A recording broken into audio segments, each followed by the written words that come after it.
So, for those of you who are just joining or new to Unanswered Universe, this is rogue anthropologist Mark Carpenter, and we're going to go ahead and dive into abductions.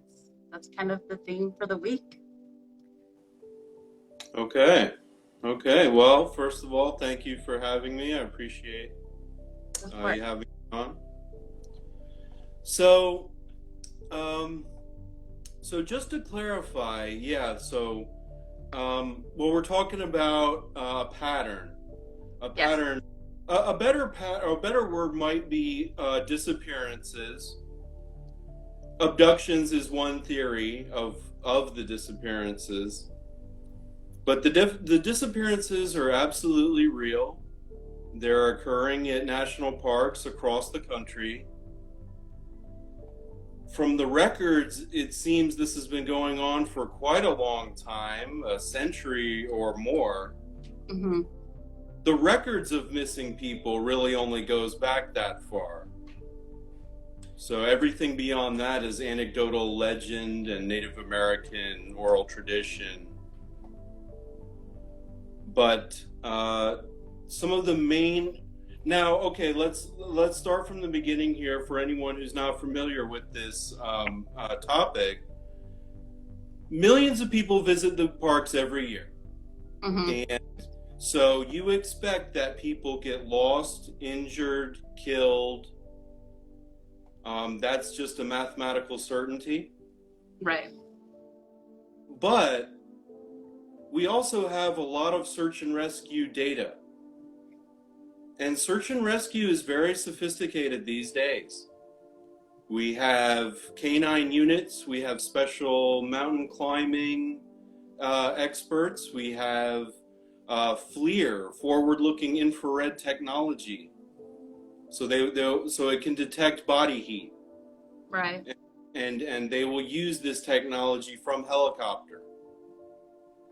So, given the amount of distance people can really travel where they were last seen and the time elapsed, search and rescue is very, very good at what they do.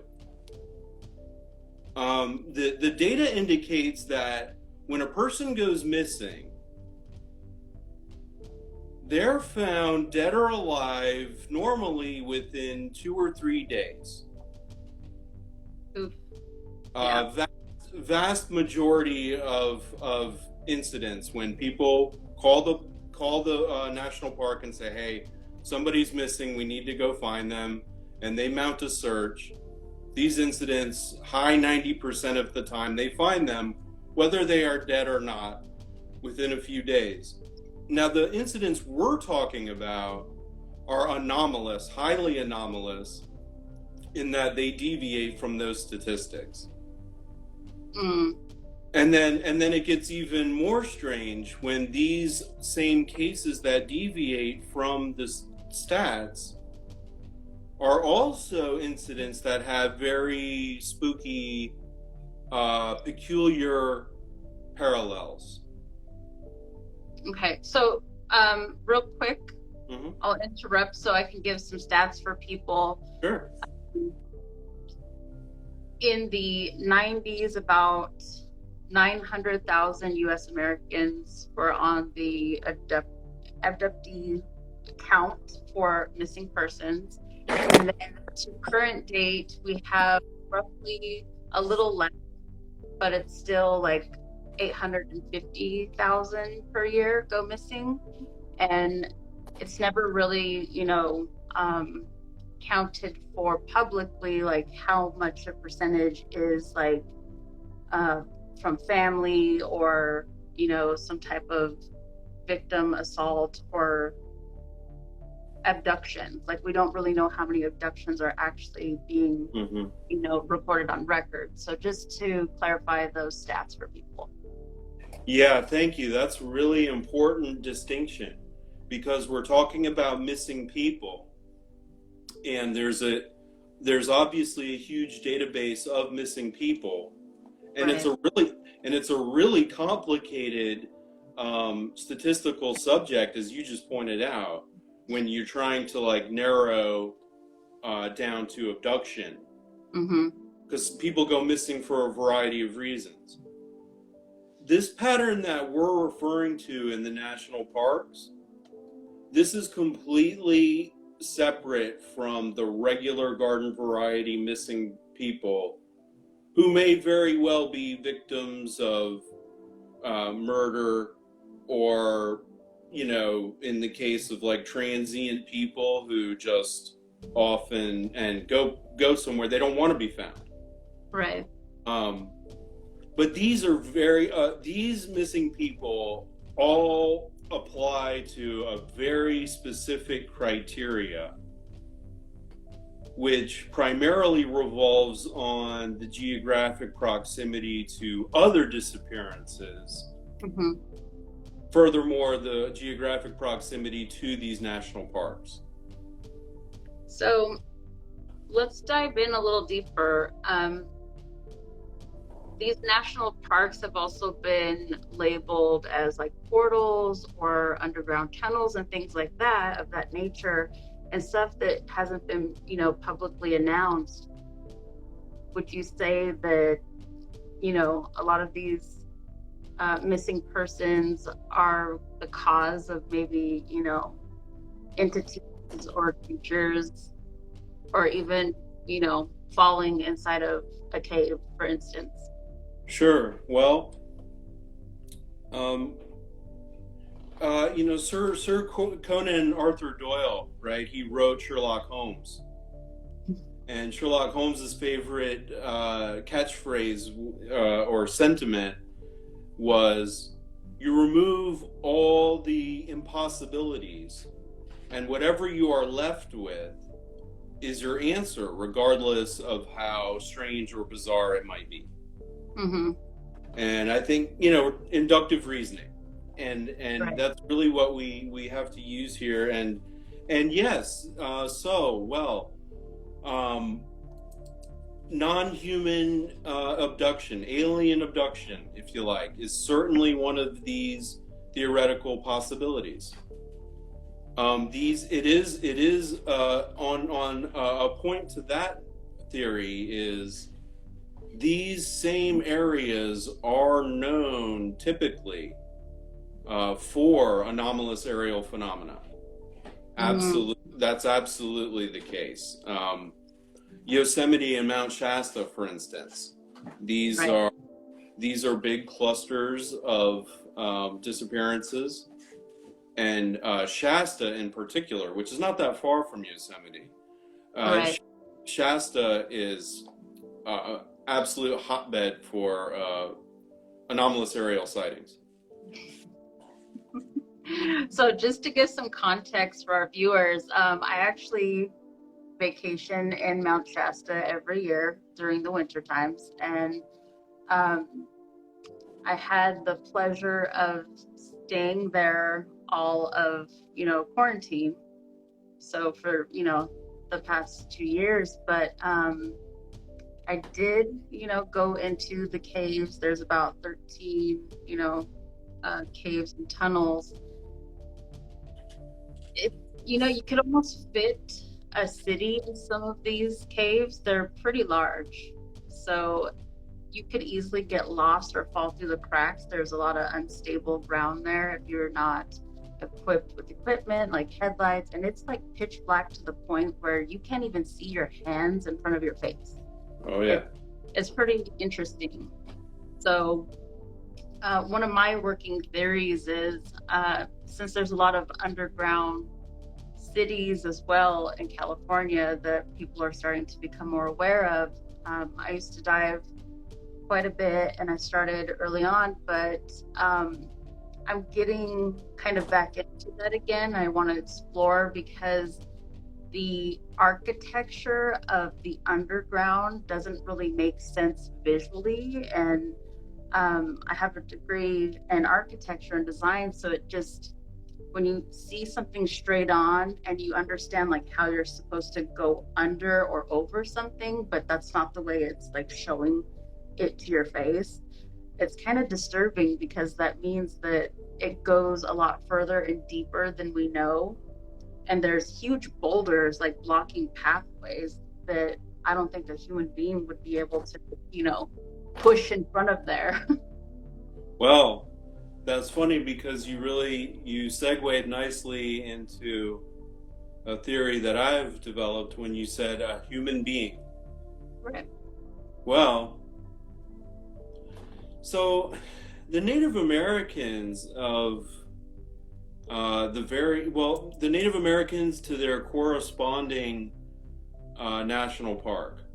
Mm-hmm. So up there in Mount Shasta, I actually forget. Well, I mean, to some extent, that's Ute country, Paiute country. But I'm spacing on the appropriate tribe. But the point I was getting at is Native American folklore, or oral tradition, I should call it, is filled to the brim with tales of, yes, non-human deities that they associate, sort more along the lines of what we would think of like a nature spirit. In some cases, benevolent, in other cases, malevolent. But their stories are even more full of tales of human-like beings, little people, giants. They don't always come out and describe them in great detail. But they're essentially an older race of humans that have beyond human capabilities. So, for example, probably the most well-known, because Hollywood has, I would say Hollywood has distorted it, but the Wendigo. Oh, yes. So, we're all generally familiar probably with the Hollywood version, which is sort of this antlered, satyr-like dark spirit that is sort of drawn to mankind's own dark cannibalistic nature. Right. Or perhaps it's symbolic of what happens when human beings turn on each other like animals. Yeah. That's a popular academic interpretation. But I would offer a different interpretation, which is that these are what science calls hominids.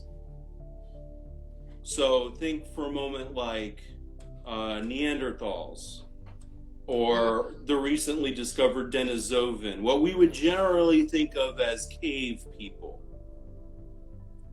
Well, have you seen? I'm sorry to interrupt. No, go ahead. Have you seen the movie Tomahawk? No, I haven't.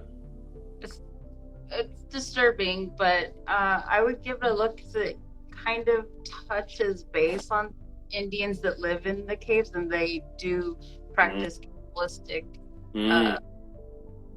behavior. It's really disturbing when we don't think of Indians in that nature, not historically speaking, or thinking like even in movies they usually show that they're like there's a partnership with cowboys or something of that nature. But to see that movie so kind of raw, it was interesting because you hear about other tribes and countries behaving in that fashion, and I guess it's kind of like do or die. So well, yeah, okay, so we're venturing into the great anthropological taboo that is cannibalism, and I brought it up, of course, so that's my fault. But I have to bring it up because it's a reality, an archaeological reality of the American Southwest, and it's a touchy subject. It's a touchy subject. The Hopi are not fond of this subject, and I don't blame them. But I think for the sake of understanding our own history, we really can't shy away from things because we find them as atrocities. Right. That's not good science, and that's not how you learn things. And I want to make a really important distinction, though. In the Native American traditions, these, for instance, the Skinwalker or the Wendigo, as I mentioned, and there's quite a few more of these. They're human, but they're not Homo sapien. And I don't think they were actually Native American. Well, not Native American in the genetic sense that we think of Native Americans. Okay. Now they absolutely did interbreed with Homo sapiens. So let me clarify what I'm talking about here. Scientists have found hominid remains in Siberia and in Europe and in other places, China and Asia. These are archaic species of human, anatomically different from Homo sapiens. Mm-hmm. So these were weird humans. And just not long ago, they found a tooth in a Siberian cave that is absolutely enormous. For anybody who would like to see, you can just Google huge Denisovan tooth. Oh, wow. And you will find this gigantic tooth. And the scientists know that tooth size is proportional to mandible size, which is proportional to cranial size. And that by this measure, you can figure out how large a primate was. Not exactly, of course, but right. But within a reasonable range. Right, an approximate. Yeah, and no matter what the approximate range of this was, it was huge.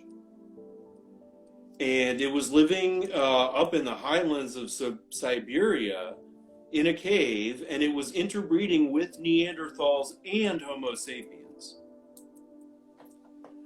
So I think what the Native American traditions are talking about is the same real phenomena that science has discovered. They're just not connecting the dots between the two.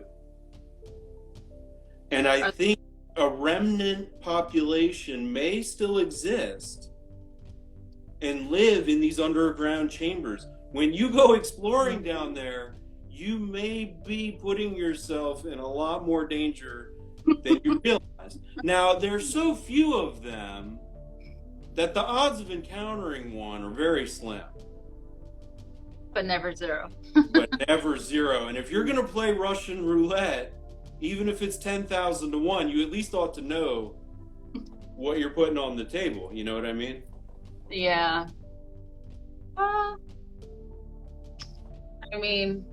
Well, I mean, there's a lot out there we don't know. We can't live our lives in fear of the unknown, or we'd never leave the house. Oh, exactly. And I definitely don't do that. But I do try to recognize if I'm being an adrenaline junkie or not. So. Well, in the same breath, I'm down to go explore. Okay. Yeah. So I'm a hypocrite. I'm nothing. These dangers won't stop me from exploring them. So. Well, interesting enough, my company is putting discovery packages together so that we can go in groups, because the last group I went with, as I mentioned on our phone call before, I think there was about 20 of us, but there was children and like a whole family. So we'll probably just go with adults, because it is very intensive, and you have to be agile with like your movement, and you're pretty sore after, because it's like doing like scaling the walls or something. Oh yeah. It's happening, but you have to like maneuver and kind of like scale walls in order to get over large boulders. So. Oh yeah. Well, cave exploration is one of the most dangerous forms. It's one of the most dangerous activities there is. And when you add diving to it, it becomes insanely dangerous. Which is so odd, because I'm claustrophobic, but guess what? I still do it anyway. Yeah, it's a strange allure. But I should mention this. Part of the pattern are of profiles of the victims or Hmm. the missing, I should say. Well, actually, quick detour. Sometimes, including in the disappearances, there are also very strange deaths Mm. of undetermined cause. Okay. And in some cases, it's a combination where they disappear, and then in some cases, years later, they are found within the area usually that was heavily searched, which doesn't make sense. And then, in those cases, they have a difficult time determining the cause of death. And in a few rare cases, they will disappear under peculiar circumstances. They'll be found within the typical window, deceased, but then the cause of death is very difficult to determine, which is strange because you would think if they died of exposure or,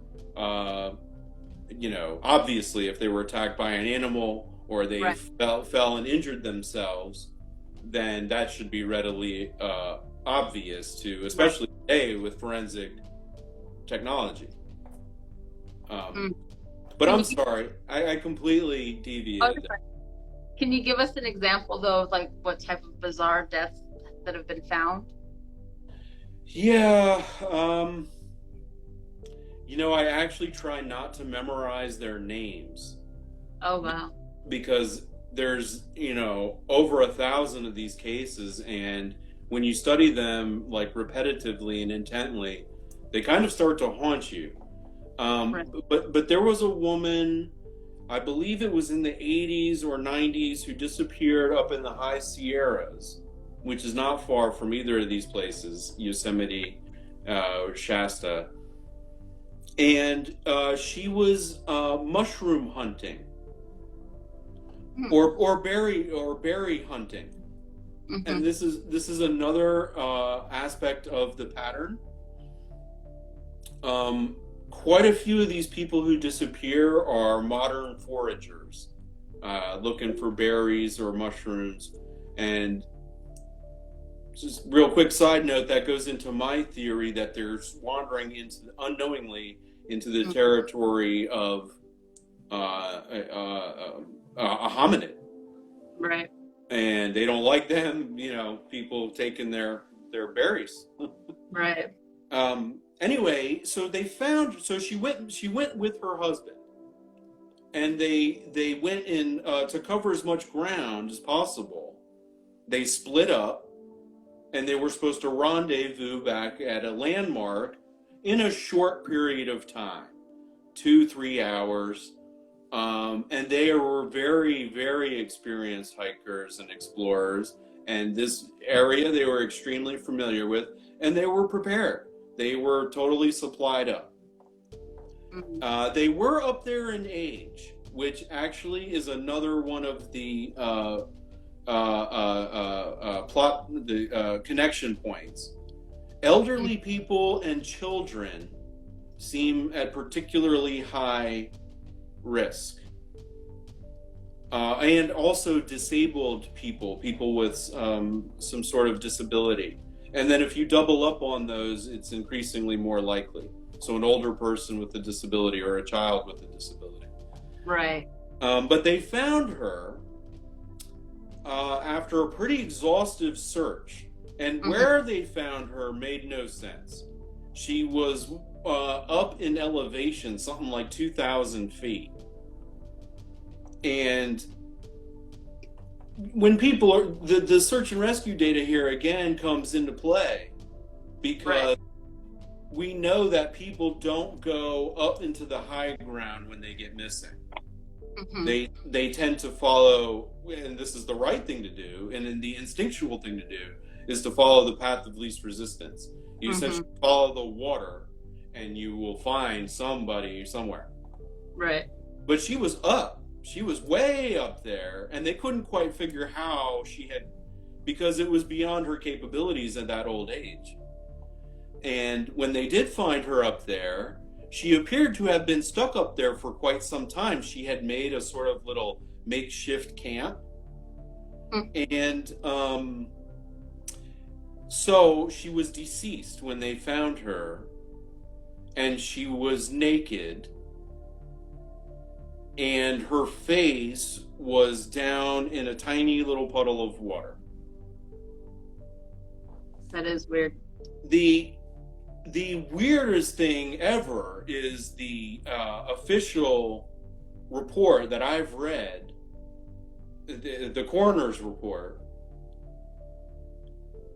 I don't know what to make of it. It says that her face was not in the water and that she did not drown. But I know her face was in the water because I saw a photograph of her face in the water. And then it says, the strangest thing I've ever read in an official document like this, and I studied forensics for a period of time, and it said that although she shows no physical traces of death by exposure, that is the most probable cause of her death. And they labeled it death by exposure. That is odd. And they labeled it, by the way, they labeled it much, much later, like it was a major stall of a determination. The family wanted answers, you know. And they took a very, very long time to come up with anything. And they ultimately came up with exposure, which what they should have come up with was undetermined. Right. But the family doesn't want undetermined, and I understand that, but we don't know how she died, and we really don't know why she was naked, and that's another one of these connection points in the disappearances. A lot of times when they are found, in some cases years later, their clothes have somehow been manipulated in a weird way. Yeah, I've heard a lot of those stories. Yeah. It's just, I'm sure you've heard of the one too where there's like the 11 hikers, and I guess their bodies were, you know, a little distorted and. Oh, Dietlov's Pass. Yes, they said it was an avalanche, but it wasn't because there was no avalanche. The evidence just didn't add up. Actually, yeah. Well, we might as well go into it because it fits my theory perfectly. So one of the weirdest okay, just really quick for anyone who's not familiar, this was in like the 1950s. We're talking Siberia, which, by the way, is not that far from where they found the giant tooth bone that I previously mentioned. Yeah. Yeah. And the local people there, the Mansi people, they have an ancient oral tradition about the Menk. And what is a Menk? A Menk is a forest mountain giant, a hairy, dangerous, very powerful mountain giant. It's human, but it's not like regular people. For instance, they say it can outrun a horse, or it could kill a bear. It could rip a bear apart with its bare hands. That's scary. And they say that when they enter into its hunting territory, they whistle at them as like a sign to say, do not enter our territory. Yeah. And the Mansi, the Dietlov people encountered the Mansi on their way on their expedition. And this is like typical horror movie stuff. Where the young people are venturing into the dangerous place that they do not respect. And along the way, the first people they encounter are the harbingers of doom who say, you know, you young people just think you can go up there and it's no big deal. We're telling you, you shouldn't go up there. Right. And they did not listen. And the Mansi knew that this is the territory of the Menk. Now, and so for anyone who's not familiar, they went up there and they all died Mm-hmm. under very peculiar circumstances. Right.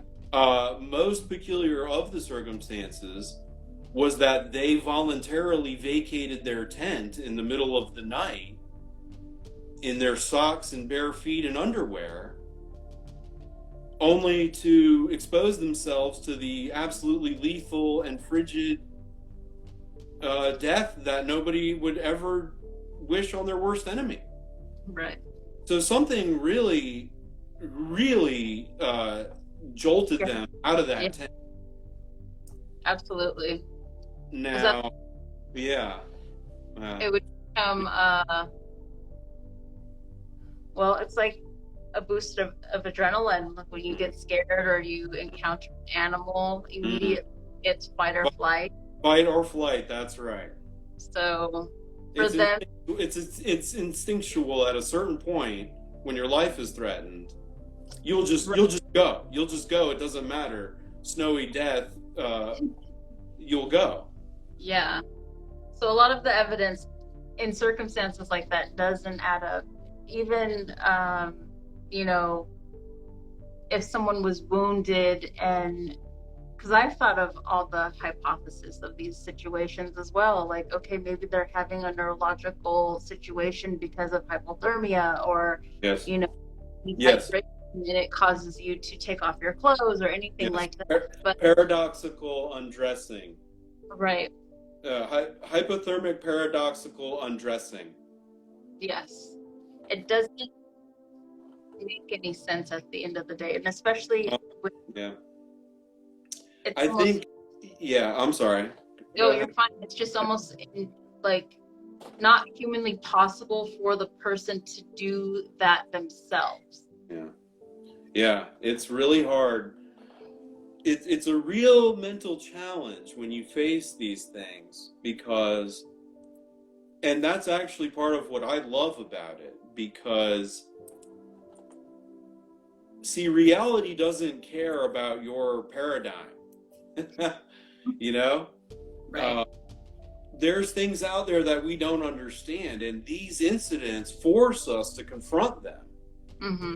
And they force us to do this Socratic method of deductive reasoning and process of elimination to try to figure out what happened here. And we have to use our imagination, not for fantasy, but for reality. Mm-hmm. And you just have to keep it tempered with science and fact and evidence. And I think in this, the Dyatlov case, mm-hmm. really interesting parallel.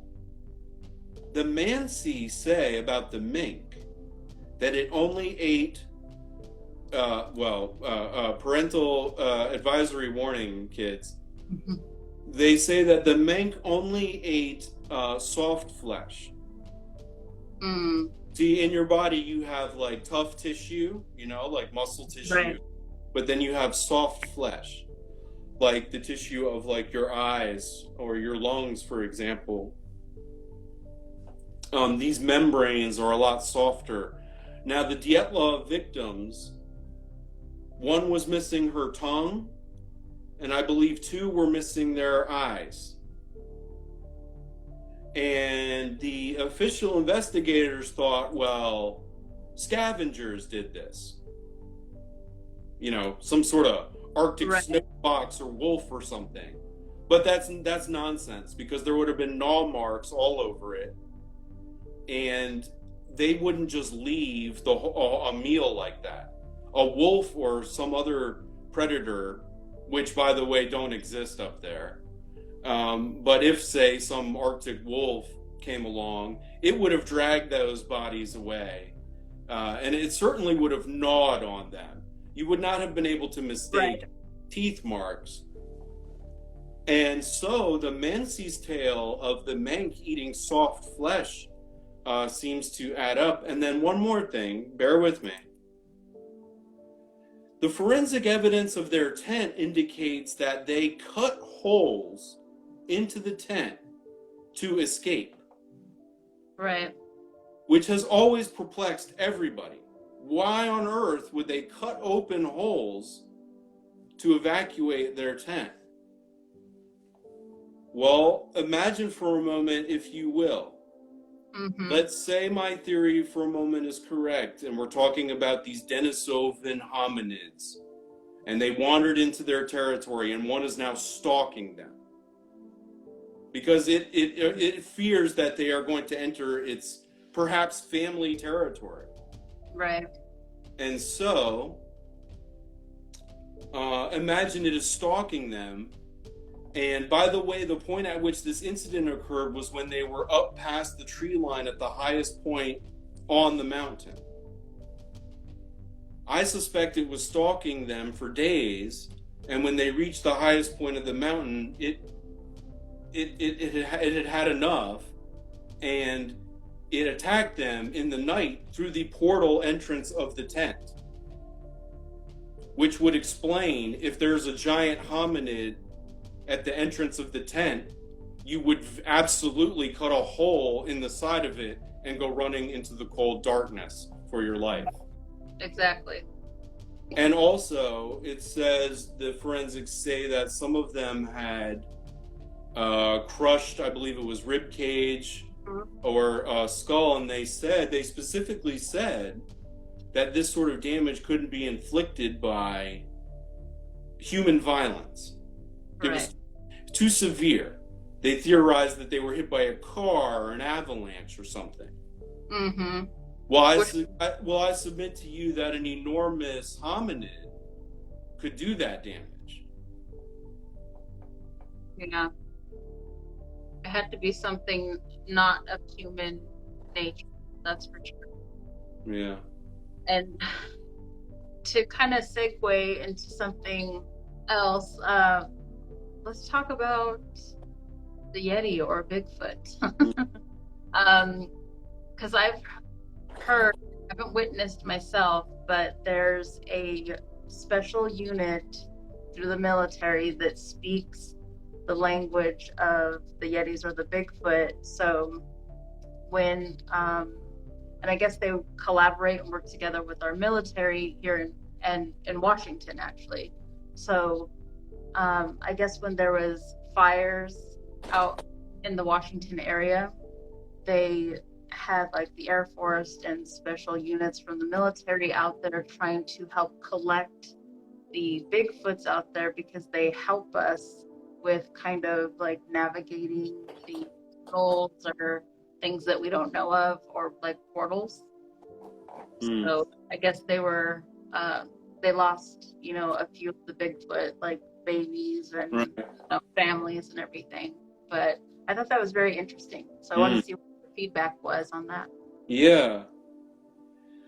Well, I think, first of all, the phenomena are definitely related.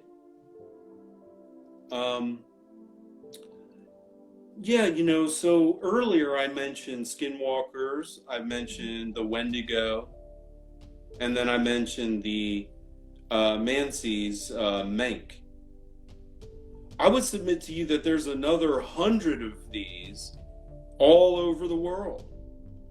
And they're all describing, in my opinion, the same phenomena, just with different terminology, as you would, of course, expect different cultures to do. Right. And of course, if there are remnant populations of hominids out there, and by the way, it's important, I just want to distinguish really quick, a hominid is not a beast like this typical conception of Bigfoot or Sasquatch. The Native Americans have always been adamant that it is not a beast, that it is a human, that it is a man, and woman, of course. But that has always been their position, and they are not,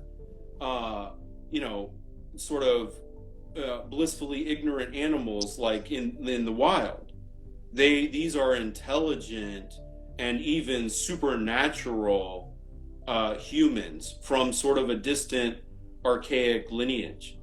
Right. And that's actually precisely what hominid species like Neanderthal and Denisovan are. So we just got to take off our cultural, abstract construct blinders and just try to deduce the fact from the. But I'm sorry, to get to your point. What do I think of the government and their knowledge of these things, and even like collaboration with them? And well, the formation of the national parks is really interesting. Teddy Roosevelt was like a notorious monster hunter. Yes. And he was very much involved with the formation of these national parks. And I tell you, there's a lot of weird archaeology that preceded this period when they made these national parks. I believe that the early Americans and the the early European American colonists and the Native Americans both discovered that certain regions in North America are remnant strongholds of ancient non-Homo sapien humans. And there has been a loose territorial truce, I think, for centuries, even millennia. Centuries in terms of the United States government. Right. And I think that's why they created the national parks. The national parks are actually like a legal oddity. Oh, yeah. Because there's no sheriff, there's no district attorney, there's no mayor. If you disappear or die in a national park, there's nobody accountable. Like, who's accountable? The head of the park? You can't vote them out. Right. They're appointed. And they will just tell you, like, oops, sorry, somebody died here. Have a nice day. Yep. And so these are little military fiefdoms, the national parks. And I have to say, it's downright criminal that people. Now, I love the national parks, okay? And I love people exploring nature. But it's criminal for the government to invite people to go out there and explore and learn when they're aware of potential dangers. Right. That they're not upfront about. Oh, yeah. I mean, they have their bulletins of, caution right when you enter any recreational, environment there. But, and it states the bylaws and state laws that, it's really up to you whether or not you move forward or how far to go in, etc. That's right. It's interesting. There was I had something else. I just forgot what it was.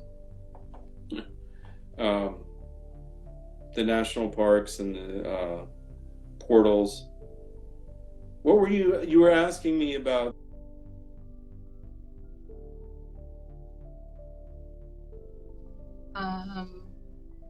I think it was just the thoughts on the collaboration with our government and the outer species. I think that's where we left off. Yeah, I had something. It'll come back to me, but yes, I have something excellent for everybody. If you're questioning these things, or if you would like some evidence of the strangeness involving the national parks, I invite you to go onto Google Earth or Google Maps and look at the national parks, and then look at how much of the parks are actually restricted. These national parks are huge. In some cases, thousands of acres. 4,000 acres, some of these national parks. Oh, yeah.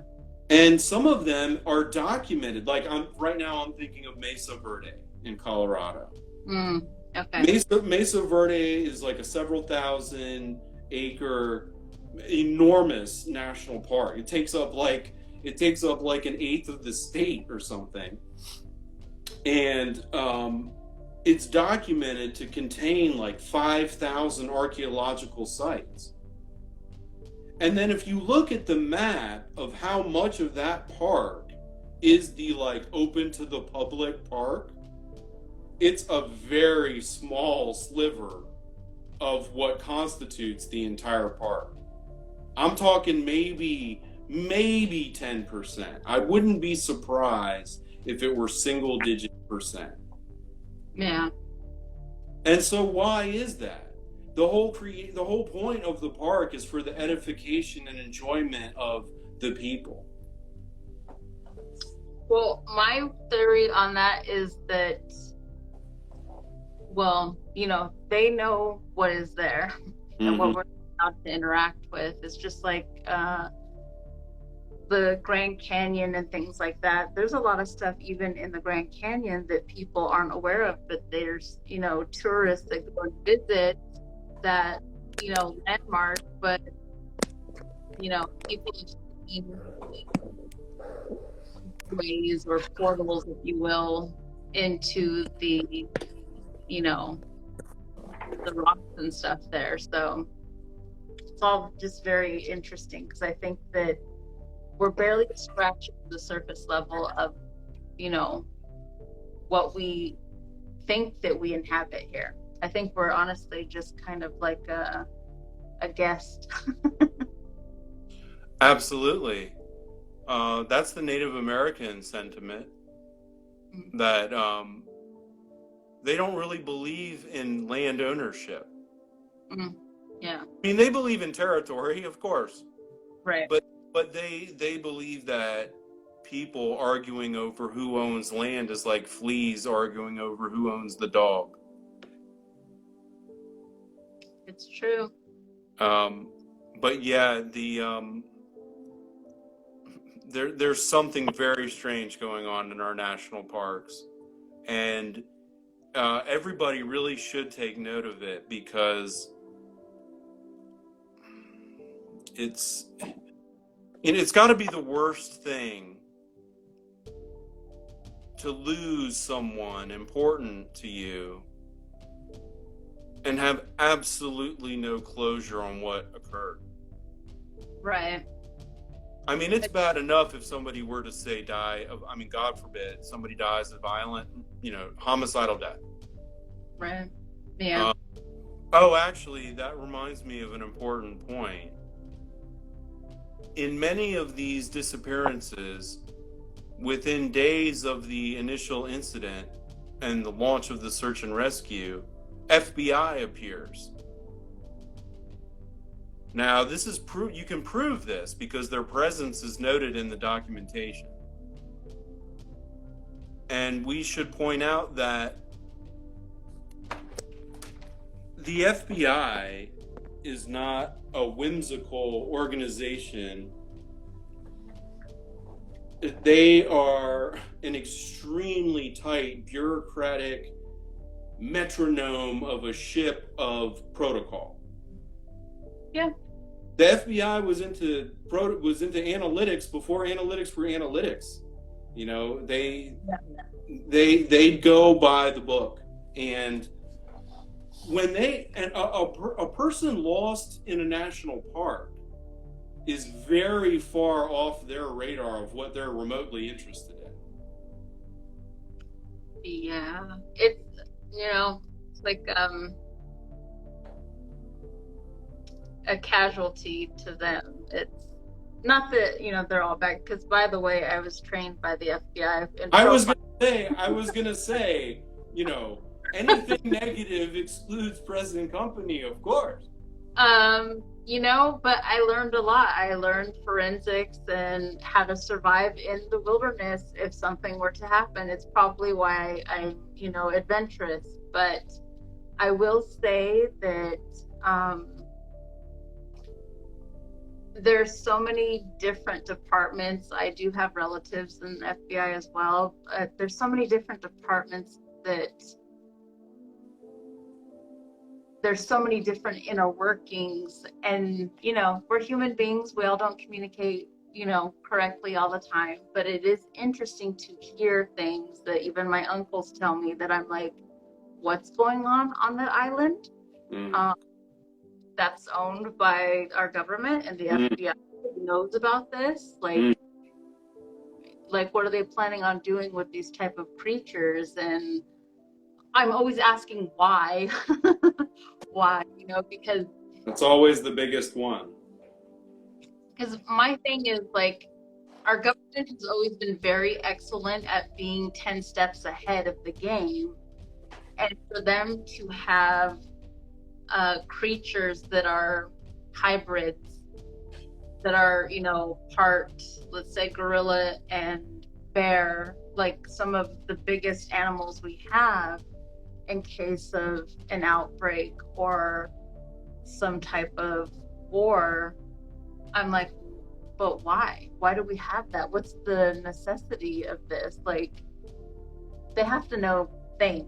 So, well, some of the park rangers have come forward to talk about these things. In Great Smoky Mountain National Park, a ranger was mysteriously beaten to death. And it was totally unsolved. And I find it suspiciously similar to the Mank type situation. But when the FBI appears in these disappearances within the first 3 days, what that automatically tells me is that they are aware of a pattern. Yeah. They're aware of a pattern that they deem criminal. Or they wouldn't be there. It's really that simple. If there weren't an interstate criminal pattern occurring, right, they would have no. In some cases, they have actually spoken to the victims' families and even indicated to them in a strange way that they believe there was foul play. Yeah. But that's all they say. Now, a ranger from Great Smoky Mountain did come forward, and the FBI was involved in this case of a missing child. I forget the name again, deliberately. But this one incident in Great Smoky Mountain was very strange, and the child went missing, and the ranger who was involved later came out and said that there were feral people living in Great Smoky Mountain, and that the authorities would not admit it, because if they admitted it, they would have to admit that they can't find, arrest, or control them, because apparently they cannot. Right. Like, people go missing, or in the case of the ranger, they're beaten to death, and then these feral people just, poof, vanish off into the woods. And it's like, first rule in government public relations is don't make an announcement that says you're incompetent. You know what I mean? Right. Like, they're not going to make an announcement like, hey, PSA. Yeah, right. PSA, there are feral people, we think, in Great Smoky Mountain, and that's it. We can't seem to find or apprehend any of them. And by the way, that might go to the portal theory.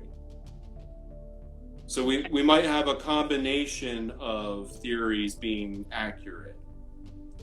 Like, perhaps these things don't just live in caves, is what I'm saying. Yeah. And the Native American and actually even ancient Greek myths seem to make some reference to these hidden hiding places in the forests and the mountains. Greek myth says that Zeus created hiding places for fawns and satyrs to prevent their extinction.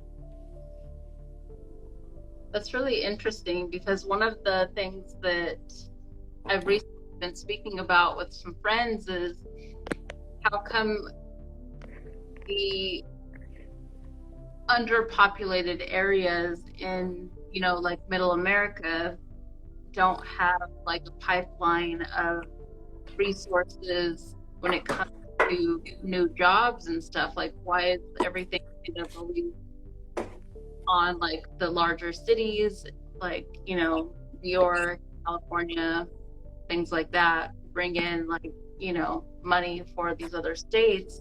So wondering if that's, if it correlates together to not populate those areas if it's dangerous to live there. Mm-hmm. I think so. I think in my research, I've found that, as I mentioned before, the formation of the national parks Right. Seems to occur to me in correlation with some of the weird archaeology of the time. So in other words, they would find a whole mess of strange archaeology, and then it would become a national park, conveniently making it a one of these little military fiefdoms. Mm-hmm. And yeah, I definitely think that's sort of a territorial maneuver. Yeah. Right, to keep the area around them rural, Mm-hmm. if not completely uninhabited, so as to not inflame the situation. And well, they're probably concerned about potentially like having a large-scale conflict. Right. I mean, that sounds crazy, but if they know these things are out there and dangerous, then it's really hard to say exactly what their thoughts, the authorities, are. Right. Well, we can only speculate because right. it always, goes beyond even the day-to-day people working a lot of these cases. So. Yeah. I think most of the people. By the way, I don't mean to denigrate a lot of the people at National Park Services are really great. We wouldn't even know about this mystery if some of them hadn't come forward. Mm-hmm. So it's the people who pull their chains that we're really talking about. We're talking about the bigwig people appointed by Washington. And yeah, I would tell anybody who goes exploring the national parks, just try not to deviate from the group. Even not great distances. You might think that it's perfectly okay because you're within eye shot. But the patterns almost always begin with a separation of the group. And by the way, to me, I think that's a clue. Obviously, you could say, well, it's just more likely that, somebody would get lost or injured if they're alone. But no, I think the child aspect and the elderly or disabled aspect and the alone aspect, to me, that all aligns with predatory behavior. Yeah, that makes sense. If you just look in nature, the lions go after the caribou at the back of the herd, don't they? Yeah, they do. Yeah. With that, we have 19 seconds left remaining here. So before I cut this off, Okay. I want to thank you for coming on, and we'll do this again on the weekend. And I'll take, Q&As for everybody and